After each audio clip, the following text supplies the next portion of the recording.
কোন ধর্মকে যাচাই করার ভালো উপায় হলো ধর্মের অনুসারীদের না দেখে সেই ধর্মের গ্রন্থগুলোকে দেখা।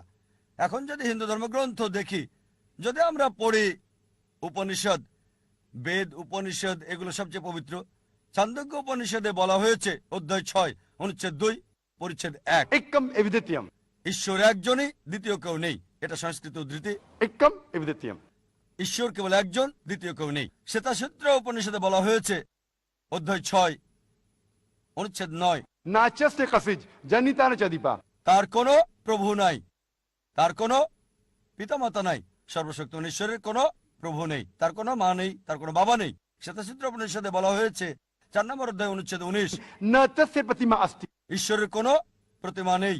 প্রতিমা মানে প্রতিচ্ছবি, প্রতিমা মানে ফটোগ্রাফ, ভাস্কর্য, মূর্তি, পেন্টিং। সর্বশক্তিমান ঈশ্বরের কোনো ফটোগ্রাফ নেই, কোনো প্রতিমা নেই, কোনো প্রতিমূর্তি নেই, কোনো পেন্টিং নেই, তার কোনো ছবি নেই।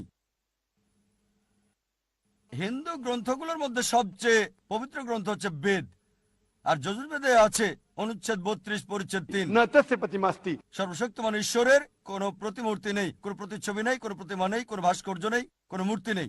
যজুর্বেদে বলা হচ্ছে অধ্যায় 40 অনুচ্ছেদ 8 সর্বশক্তিমান ঈশ্বর পবিত্র।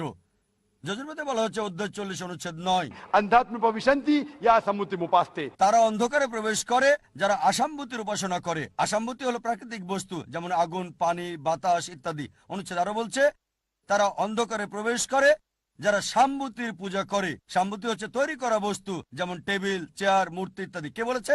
যজুর্বেদ অধ্যায় 40 অনুচ্ছেদ 9।